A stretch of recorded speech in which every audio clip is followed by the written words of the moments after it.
Kur jemi tek suksesi i një rrugtimi, padyshim se pjesë e kësaj janë edhe sfidat. Po. Cilat i keni hasur sfari, themi, edhe ato përfshirë ligjore, pse jo në mënyrë që platforma të jetë sa më e dëpërtueshme, jo vetëm në Kosovë, në Shqipëri dhe në vendet e tjera, por cilat kanë qenë sfidat të cilat i keni hasur qysh në fillim.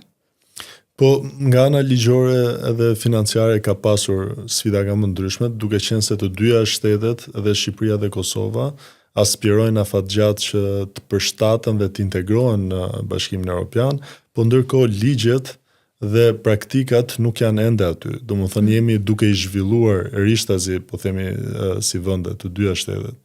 Dhe kjo ka qenë pak në kontradikt me Woltin që operon me standardet europiane dhe disa prej ligjeve nuk janë akoma të përshtatura dhe në çështje teknike operacionale ka qenë pak e vështirë për shtatja në fillim.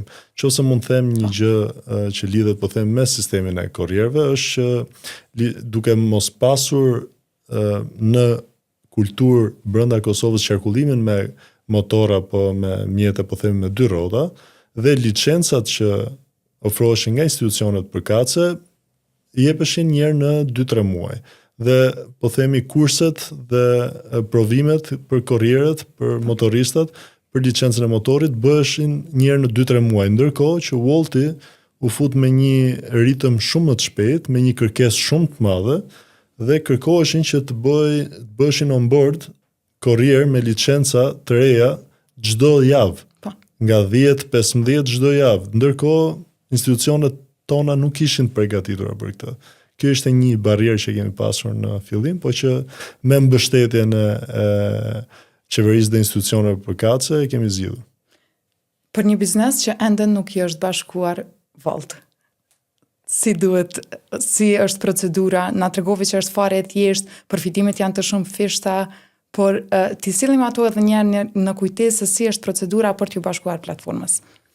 Unë do thoja mesazhi kryesor është shumë konsumator po presin që ta provojnë produktin dhe shërbimin tënd si biznes. Kështu që kjo është një platformë që targeton konsumatorë të cilët biznesi nuk mund t'i arrijë dot vetëm me një pikë fizike që ka. Domethënë nëpërmjet platformës hap dyert për të arritur shumë më shumë klientë të tjerë. Kështu që sa më shpejt të bëhet pjesë e platformës, sa më shpejt të përshtatet me mënyrën e operimit të platformës dhe ta promovoj dhe të krijoj bazën e klientëve të vet, aq më mirë do të jetë për bizneset afatgjatë. Nga 1 tek 10, si e cilësoni ju personalisht që e keni gjetur vizionin e Volt në realizim e sipër? Unë do thoja është mbi 10. Mbi 10? Mbi 10 sepse është pikërisht ajo që vizioni dhe misioni i Volt është pikërisht ajo që ofron dhe që mundson sot në treg, qoftë për konsumatorin fundor, vën në dispozicion teknologjinë, e vën në dispozicion të nevojës së konsumatorit, të nevojës biznesit, të rritjes së biznesit, të zhvillimit të ekonomisë dhe ka vetëm impakt pozitiv.